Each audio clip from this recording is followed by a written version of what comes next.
Adiala jail में इमरान और बुशरा की मुलाकात। रावलपिंडी अडयाला जेल में बानिए पाकिस्तान पीटीआई तरीके इंसाफ की अहलिया से मुलाकात करवा दी गई। जेल ज़राए के मुताबिक रावलपिंडी में वज़ीर आज़म इमरान खान की बुशरा बीबी को साथ जो मुलाकात हुई वो बुध वाले दिन हुई। ये मुलाकात जेल के कॉन्फ्रेंस रूम में करवाई गई, लेकिन उससे पहला कई रहनुमा इमरान खान से मिलने आए तो वो बुशरा बीबी से इमरान खान को मिलने की इजाज़त नहीं दे रहे थे, जिस पर उन्होंने जेल में ही एहतजाज रिकॉर्ड करवाया। तो उन्हें भी डराया गया कि अगर आपने एहतजाज ख़त्म ना किया तो हम आपकी भी मुलाकात बंद करवा देंगे, डराया और धमकाया गया।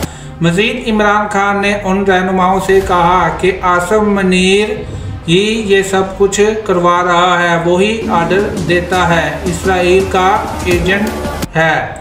मज़ीद इस बारे में उन्होंने एहतजाज करवाया, लेकिन फिर आखिर उन्हें मुलाकात करवानी ही पड़ी। ये मुलाकात इमरान खान और उनकी अहलिया की तीसरी मुलाकात थी। इमरान खान को जेल में तकरीबन 600 दिन होने वाले हैं और ये उनकी अपनी ही बीवी के साथ 330वीं मुलाकात थी।